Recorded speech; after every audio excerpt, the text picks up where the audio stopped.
ওম শান্তি। 31/3/2024 প্রাতঃমুরলি। ওম শান্তি। অব্যক্ত বাপদাদা। রিভাইজ 18/1/1999 মধুবন। আজকের হেডলাইন, বর্তমান সময় প্রমাণ, বৈরাগ্য বৃত্তিকে ইমার্জ করে সাধনার বায়ুমণ্ডল বানাও। তো আজকের হেডলাইন কি? বর্তমান সময় অনুসারে বৈরাগ্য বৃত্তিকে ইমার্জ করে সাধনার বায়ুমণ্ডল বানাও। আজ স্নেহের সাগর বাপদাদা নিজের অতি স্নেহী বাচ্চাদের সাথে মিলছে। আজকের দিন বিশেষ স্নেহের দিন। অমৃত বেলা থেকে চারদিকের বাচ্চারা স্নেহের ঢেউয়ে দুলছে। প্রত্যেক বাচ্চার দিলের স্নেহ দিলারাম বাবার কাছে পৌঁছে গেছে। বাপদাদাও সব বাচ্চাদের স্নেহের রেসপন্সে স্নেহ আর সমর্থপণের বরদান দিচ্ছে। আজকের দিনকে বাপদাদা যজ্ঞ স্থাপনায় বিশেষ পরিবর্তনের দিন বলে। কারণ আজকের দিন হলো 18ই জানুয়ারি। ব্রহ্মা বাবা এই দিন অব্যক্ত হয়েছিলেন। আজকের দিন ব্রহ্মা বাবা গুপ্ত রূপে ব্যাকবোন হয়ে তার বাচ্চাদের সাকার রূপে বিশ্বের মঞ্চে প্রত্যক্ষ করেছিল। তাই এই দিবসকে বাচ্চাদের প্রত্যক্ষতার দিন বলা হয়, সমর্থ দিবস বলা হয়, উইল পাওয়ার দেওয়ার দিবস বলা হয়। ব্রহ্মা বাবা গুপ্ত রূপে কার্য করাচ্ছে, আলাদা নেই, সাথেই আছে, শুধু গুপ্ত রূপে করাচ্ছে। এই অব্যক্তি দিবস বাচ্চাদের কার্যকে তীব্র গতিতে নিয়ে আসার দিবস। এখনও প্রত্যেক বাচ্চার ছত্র ছায়া হয়ে ব্রহ্মা বাবা পালনার কর্তব্য করছে। যেরকম মা বাচ্চাদের জন্য ছত্রছায়া থাকে, সেই রকমই অমৃত বেলা থেকে ব্রহ্মা মা চারদিকের বাচ্চাদের দেখাশোনা করতে থাকে। সাকারে নিমিত্ত বাচ্চারা, কিন্তু ভাগ্যবিধাতা ব্রহ্মা মা প্রত্যেক বাচ্চার ভাগ্যকে দেখে বাচ্চাদের বিশেষ শক্তি, হিম্মত, উমং উৎসাহের পালনা করে। শিব বাবা তো সাথে আছেই, কিন্তু বিশেষ ব্রহ্মার পালনারও পার্ট আছে। আজকের দিনে ভাগ্যবিধাতা ব্রহ্মা প্রত্যেক বাচ্চাকে বিশেষ স্নেহের রিটার্নে বরদানের ভাণ্ডারী হয়ে শেয়ার করে, বাটে, দেয়। হ্যাঁ, বরদানের ভাণ্ডারী হয়ে বাবা সবাইকে স্নেহে রিটার্নে বরদান দেয়। যে বাচ্চা যেই অব্যক্ত স্থিতিতে স্থিত হয়ে মিলন মানায়, সেই প্রত্যেক বাচ্চার যার যে বরদান চাই, সে সহজেই সেটা প্রাপ্ত করে। বরদানের খোলা ভাণ্ডার এই 18ই জানুয়ারি। যা চাই, যতটা চাই ততটা প্রাপ্ত হওয়ার শ্রেষ্ঠ দিবস। স্নেহের রিটার্ন হয় সহজ বরদানের গিফট। তো আমরা যে বাবাকে ভালোবাসি, তাহলে তার রিটার্নে বাবা কি দিচ্ছে গিফট? সহজ বরদানের গিফট। তো গিফটে মেহনত করতে হয় না, সহজেই প্রাপ্তি হয়। গিফট চাওয়া হয় না, শতই প্রাপ্ত হয়। পুরুষার্থের দ্বারা বরদানের অনুভূতির প্রাপ্তি আলাদা জিনিস, কিন্তু আজকের দিনে ব্রহ্মা মা স্নেহের রিটার্নে বরদান দেয় 18ই জানুয়ারি।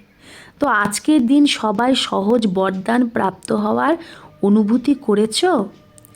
এখনও সচ্চে দিলে স্নেহের রিটার্ন বরদান প্রাপ্ত করতে পারো। সচ্চে দিলে যদি আমরা বাবাকে স্নেহ করি, তার রিটার্নে আমরা বরদান প্রাপ্ত করি। বরদান প্রাপ্ত করার সাধনই হলো দিলের স্নেহ। যেখানে দিলের স্নেহ আছে, হৃদয়ের স্নেহ, সেই স্নেহ এইরকম খাজানা, যে খাজানা দ্বারা বাপদাদা দ্বারা যা চাও অবিনাশী বরদান প্রাপ্ত করতে পারো। সেই স্নেহের খাজানা প্রত্যেক বাচ্চার কাছে আছে। স্নেহের খাজানা আছে, তবেই তো পৌঁছে গেছো না। স্নেহ আছে জন্যই তো সবাই মধুবনে পৌঁছে গেছে। স্নেহই তো টেনে এনেছে। আর স্নেহে থাকা খুব সহজ, পুরুষার্থের মেহনত করতে হয় না, কারণ স্নেহের অনুভব প্রত্যেক আত্মারই হয়। শুধু এখন যে বিখরা হুয়া স্নেহ ছিল, কুছ কাহা থা। মানে বিখরা হুয়া মানে পুরো স্নেহ একজনের প্রতি ছিল না, কোথাও মানে স্নেহ ভাগ ভাগ ছিল, কোথাও স্নেহ অন্য জায়গায়, কোথাও সেই বিখরা হওয়া স্নেহ একজনের সাথে তোমরা জুড়ে নিয়েছো। কারণ প্রথমে তো আলাদা আলাদা সম্বন্ধ ছিল, এখন একজনের মধ্যেই সর্বসম্বন্ধ। তো সহজ সর্বস্নেহ একজনের সাথেই হয়ে গেছে, তাই প্রত্যেকে বলে মেরা বাবা। তো স্নেহ কার সাথে হয়? আমার যেটা তার সাথে। সবাই বলো না আমার বাবা, নাকি দাদিদের বাবা, মহারথীদের বাবা, সবার বাবা না? আজকের দিনে কতবার প্রত্যেক বাচ্চা দিল থেকে বলো মেরা বাবা মেরা বাবা। সবাই মেরা বাবা বলে রুহরিহান করো না? সারাদিন কি করলে? স্নেহের পুষ্প বাপদাদাকে অর্পণ করলে। বাপদাদার কাছে স্নেহের পুষ্প খুব বড়িয়া সে বড়িয়া পৌঁছে গেছে। স্নেহের পুষ্প পৌঁছে গেছে। স্নেহ তো খুব ভালো। এখন বাবা বলে স্নেহের স্বরূপ সাকারে ইমার্জ করো। তাহলে সেটার কি? স্নেহের স্বরূপ সমান হওয়া। এখন এই সমান হওয়ার লক্ষ্য তো সবার কাছে আছে, এখন সাকারে যেন সেই লক্ষণটা দেখা যায়। যে বাচ্চাকেই দেখা যাবে, যেই মিলবে, সম্পর্কে আসবে, তার এই লক্ষণ যেন দেখা যায় যে এ তো পরমাত্মা বাবা, ব্রহ্মা বাবার গুণ এর মধ্যে আছে। সেটা যেন বাচ্চাদের চেহারায় আর মূর্তিতে দেখা যায়। তাই বাবা বলছে প্রত্যেক বাচ্চাকে দেখে যেন পরমাত্মা বাবা, ব্রহ্মা বাবার গুণ দেখা যায়। অনুভব যেন করে সবাই যে নয়নের বোল, এর বৃত্তি বা ভাইব্রেশন একদম আলাদা। মধুবনে আসে তো বাবা ব্রহ্মার কর্ম সাকারে হওয়ার কারণে ভূমিতে তপস্যা, কর্ম আর ত্যাগের ভাইব্রেশন মিশে থাকার কারণে এখানে সহজ অনুভব করে যে সংসারটা একদম আলাদা। মধুবনে এসে আমাদের অনুভব হয় না, কারণ সেটা ব্রহ্মা বাবার সাকার কর্মভূমি, তাই ওখানে অনুভব হয় সেই ত্যাগের, তপস্যার ভাইব্রেশন। কারণ ব্রহ্মা বাবা আর বিশেষ বাচ্চাদের ভাইব্রেশনের দ্বারাই বায়ুমণ্ডল অলৌকিক তৈরি হয়ে গেছে মধুবনের। এই রকমই যে বাচ্চা যেখানেই থাকুক, যেটাই তার কর্মক্ষেত্র হোক, প্রত্যেক বাচ্চার থেকে যেন বাপ সমান গুণ, কর্ম আর শ্রেষ্ঠ বৃত্তির বায়ুমণ্ডল অনুভবে আসে। একেই বাপদাদা বলে বাপ সমান হওয়া। যেটা এখনো পর্যন্ত বাচ্চাদের সংকল্পে আছে যে আমাকে বাবার সমান হতেই হবে, সেই সংকল্প যেন এখন চেহারা আর চলন দ্বারা দেখা যায়। যেই সম্পর্কে আসবে তার দিল থেকে যেন এই আওয়াজ বেরোয় যে এই আত্মারা তো বাবার সমান। তো এই মূল্যে হতে হতে মাঝে মাঝে কাশি হচ্ছিল। তো কার? দাদির। তো বাবা বলছে আজকে মাইক খারাপ আছে। মানে দাদির তন, কিন্তু বাবার তো বাচ্চাদের সাথে মিলতে হবে, এও তো মাইক না, এই মাইক চলে না, তো মাইক ভি কাম কা নেই। স্থূল মাইক যদি না চলে, সেই স্থূল মাইকও কোনো কাজের না। তো বাবা বলছে কোনো ব্যাপার না, এটাও মৌসম কা ফল হে। মৌসম কা ফল মানে ঠান্ডা হলে কাশি হয় না, তাই সেই সময় 18 জানুয়ারি শীতকাল, তাই। তো বাপ দাদা এখন সব বাচ্চাদের থেকে এই প্রত্যক্ষতাই চায়। যেরকম বাণী দ্বারা প্রত্যক্ষতা করো তো বাণীর প্রভাব পড়ে, তার থেকেও বেশি প্রভাব গুণ আর কর্মের দ্বারা পড়ে। প্রত্যেক বাচ্চার নয়ন থেকে যেন এই অনুভব হয় যে নয়নে কোনো বিশেষতা আছে, সাধারণ যেন অনুভব না করে, অলৌকিক। তাদের মনে কোয়েশ্চেন যেন ওঠে যে এরা কিভাবে হলো এরকম, কোথা থেকে হলো। নিজেরাই যেন ভাবে আর জিজ্ঞেস করে এদের কে এরকম বানালো। যেরকম আজকালকার সময়ে কোনো দারুণ জিনিস যদি কেউ দেখে তো মনের মধ্যে হয় না এই জিনিসটা কে বানালো। এরকম তোমরা বাপ সমান হওয়ার স্থিতির দ্বারা বাবাকে প্রত্যক্ষ করো। আজকাল মেজরিটি আত্মা ভাবে যে এই সাকার সৃষ্টিতে, এই বাতাবরণে থেকেও এই রকম কোনো আত্মা কি বাবার সমান হতে পারে? তো তোমরা তাদের এই প্রত্যক্ষ রূপে দেখাও যে হতে পারে, আর আমরা হয়েছি। আজকাল প্রত্যক্ষ প্রমাণকে মানুষ বেশি মানে, শোনার থেকেও বেশি দেখতে চায়। তো চারদিকের কত বাচ্চা আছে, প্রত্যেক বাচ্চা বাপ সমান প্রত্যক্ষ প্রমাণ যদি হয়ে যায়, তো মানুষের মানতে আর জানতে মেহনত লাগবে না। তখন তোমাদের প্রজা খুব তাড়াতাড়ি তৈরি হয়ে যাবে।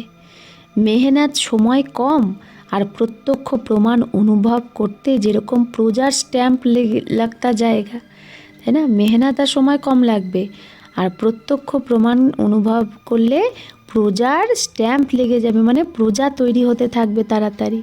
আর রাজা রানী তো তোমরাই হবে। বাপদাদা একটা কথা আবার অ্যাটেনশন দিচ্ছে, যে বর্তমান বায়ুমণ্ডল অনুসারে মন থেকে, দিল থেকে এখন বেহদের বৈরাগ্য বৃত্তি ইমার্জ করো। বাপদাদা প্রত্যেক বাচ্চাকে, চাহে সে প্রবৃত্তিতে থাকুক, চাহে সেবা কেন্দ্রে থাকুক, চাহে যেখানেই থাকুক, স্থূল সাধন বাবা প্রত্যেককে দিয়েছে। এরকম কোনো বাচ্চা নেই যার কাছে খাওয়া দাওয়া থাকা এই সাধন নেই। যে বেহদের বৈরাগ্য বৃত্তিতে থেকেও আবশ্যক সাধন চাই, সেটা সবার কাছে আছে। যদি কারো কোনো সাধন কমই থাকে, তার মানে সেটা নিশ্চয়ই তার নিজের অলবেলাপন বা আলস্যের কারণ। বাকি ড্রামা অনুসারে বাপদাদা জানে যে আবশ্যক, যে দরকারি সাধন সবার কাছে আছে। যে আবশ্যক সাধন আছে সেগুলো তো চলবেই, কিন্তু কোথাও কোথাও দরকারের থেকেও বেশি সাধন আছে। সাধনা কম আর সাধনের প্রয়োগ করা বা করানো বেশি। তাই বাপদাদা আজ বাপ সমান হওয়ার দিনে বিশেষ আন্ডারলাইন করাচ্ছে যে সাধনার প্রয়োগের অনুভব অনেক করেছো, যেটা করেছো সেটাও ভালো করেছো। এখন সাধনাকে বাড়াও, অর্থাৎ বেহদের বৈরাগ্য বৃত্তিকে নিয়ে আসো। ব্রহ্মা বাবাকে দেখেছো লাস্ট ঘড়ি পর্যন্ত বাচ্চাদের সাধন অনেক দিয়েছে, কিন্তু নিজের সাধনের প্রয়োগ থেকে দূরে ছিল। ব্রহ্মা বাবা বাচ্চাদের সাধন অনেক দিয়েছিল, কিন্তু নিজের সাধনের প্রয়োগ থেকে অনেক দূরে ছিল।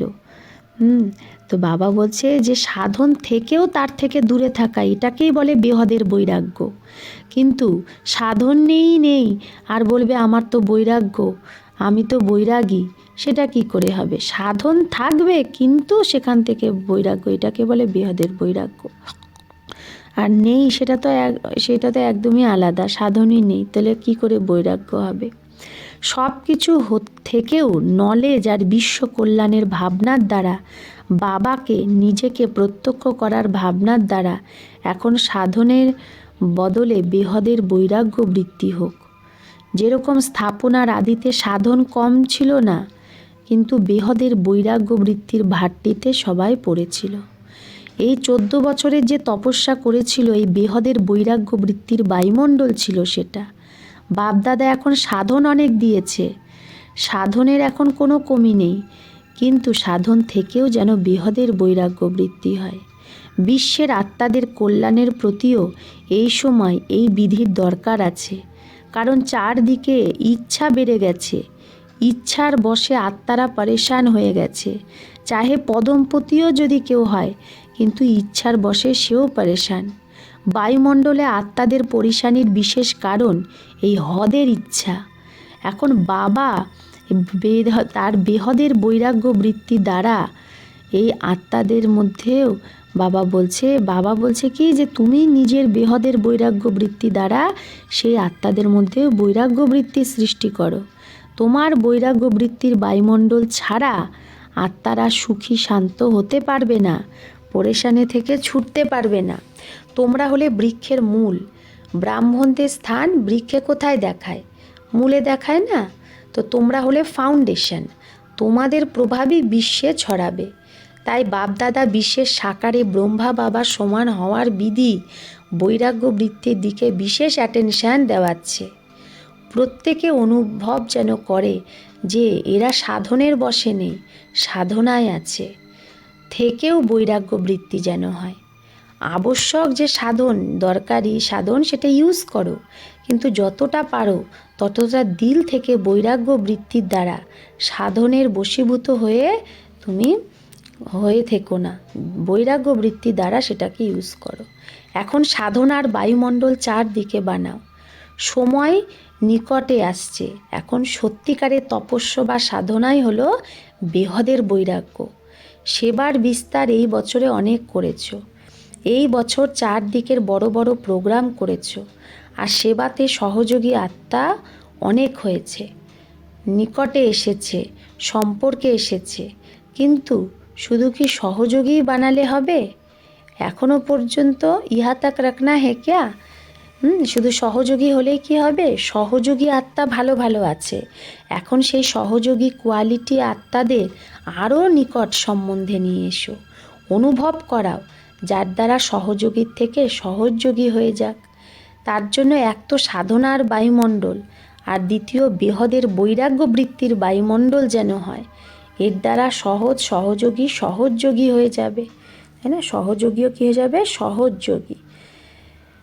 তাদের সেবা ভালো করতে থাকো, কিন্তু সাথে সাধনা তপস্যার বায়ুমণ্ডলও দরকার। এখন চারদিকের পাওয়ারফুল তপস্যা করতে হবে। যে তপস্যা মনসা সেবার নিমিত্ত হয়, সেই রকম পাওয়ারফুল সেবা এখন তপস্যার দ্বারা করতে হবে। এখন মনসা সেবা অর্থাৎ সংকল্প দ্বারা সেবার টাচিং হোক, তার দরকার। সময় কাছে আসছে, নিরন্তর স্থিতি আর নিরন্তর পাওয়ারফুল বায়ুমণ্ডলের দরকার। বাপ সমান হতে হবে, তাই প্রথমে বেহদের বৈরাগ্য বৃত্তি ধারণ করো। এটাই ব্রহ্মা বাবার অন্ত পর্যন্ত বিশেষতা দেখেছ, বেহদের বৈরাগ্য বৃত্তি। না বৈভবের প্রতি লাগাব ছিল, না বাচ্চাদের প্রতি, সব কিছুর থেকে বৈরাগ্য বৃত্তি। তো আজকের দিনে বাপ সমান হওয়ার পাঠ পাক্কা করো, ব্যাস ব্রহ্মা বাবার সমান হতেই হবে। এই রকম দৃঢ় নিশ্চয় অবশ্যই আগে তোমাদের নিয়ে যাবে। আচ্ছা, আজ কোন কথাকে আন্ডারলাইন করেছ? বেহদের বৈরাগ্য। এখন আত্মাদের ইচ্ছার থেকে বাঁচাও, বেচারারা খুব দুঃখী, খুব পরেশান। তো এখন রেহেম দিল হও, রেহেমের লহের বেহদের বৈরাগ্য বৃত্তি দ্বারা ছড়াও। এখন সবাই উঁচু থেকে উঁচু পরমধামে বাবার সাথে বসে সব আত্মাকে রেহেমের দৃষ্টি দাও, ভাইব্রেশন ছড়াও। ছড়াতে পারবে না ভাইব্রেশন? তো ব্যাস এখন পরম ধামে বাবার সাথে বসে যাও, সেখান থেকে বেহদের রেহেমের বায়ুমণ্ডল ছড়াও। তো বাপদাদা ড্রিল করাচ্ছে।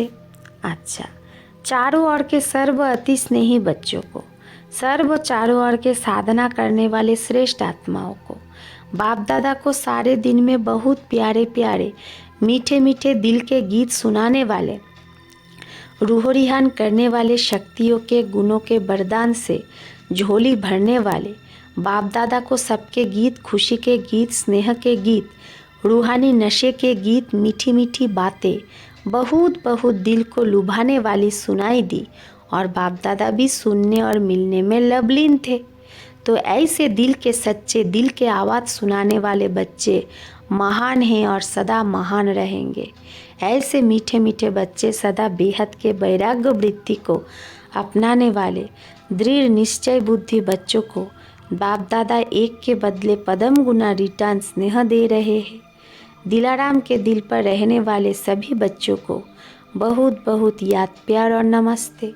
हम रूहानी बच्चों की रूहानी माता पिता बाप दादा को याद, प्यार, गुड मॉर्निंग और नमस्ते नमस्ते नमस्ते। शुक्रिया बाबा, आपको लाख लाख शुक्रिया। তো বাবা বলছে যারা বাইরেও শুনছে তাদেরকেও বাবা দেখছে, আর বাপ দাদা দূরে দেখে না বাচ্চাদের, সব দিকের বাচ্চাদের সম্মুখে দেখে ইয়াদ প্যার আর মুবারক আর ইয়াদের সওগাত বা ইয়াদ পত্রের রিটার্ন করছে, যে বাচ্চা যেন সদা উঠতি কলায় উঠতে থাকে, সদা আবাদ থাকে, সদাই আবাদ হোক আর আবাদ থাকবে। আচ্ছা, বরদান। শ্রেষ্ঠ সংকল্পের শক্তি দ্বারা সিদ্ধি প্রাপ্ত যে করে সেই সিদ্ধিস্বরূপ ভব। তো শ্রেষ্ঠ সংকল্পের শক্তি দ্বারা সিদ্ধি প্রাপ্ত যে করে সেই সিদ্ধিস্বরূপ ভব। তো বাবা বলছে তোমরা মাস্টার সর্বশক্তিমান বাচ্চাদের সংকল্পে এতটাই শক্তি আছে যে যে সময় চাও যে সময় যা চাও সেটাই করতে পারো, আর করাতেও পারো, কারণ তোমাদের সংকল্প সদা শুভ, শ্রেষ্ঠ আর কল্যাণকারী। যে শ্রেষ্ঠ আর কল্যাণের সংকল্প তোমরা করো সেটা সিদ্ধ অবশ্যই হবে। শ্রেষ্ঠ আর কল্যাণের সংকল্প অবশ্যই সিদ্ধ হয়। মন সদা একাগ্র অর্থাৎ এক ঠিকানায় স্থিত থাকলেই যদি না ভটকায় তাহলে সেই সংকল্প সিদ্ধ হয়। যেখানে চাও যখন চাও মনকে সেখানেই তোমরা স্থিত করতে পারো। এর দ্বারাই তোমরা সিদ্ধিস্বরূপ অটোমেটিক হয়ে যাবে। স্লোগান: পরিস্থিতির হলচলের প্রভাব থেকে বাঁচতে গেলে বিদেহী স্থিতিতে থাকার অভ্যাস করো। বাবা বলছে পরিস্থিতিতে যেন হলচলে না আসো, তার জন্য কি করতে হবে? বিদেহী স্থিতিতে থাকার অভ্যাস করো, তাহলে কোনো হলচলে আসবে না। আচ্ছা, ওম শান্তি।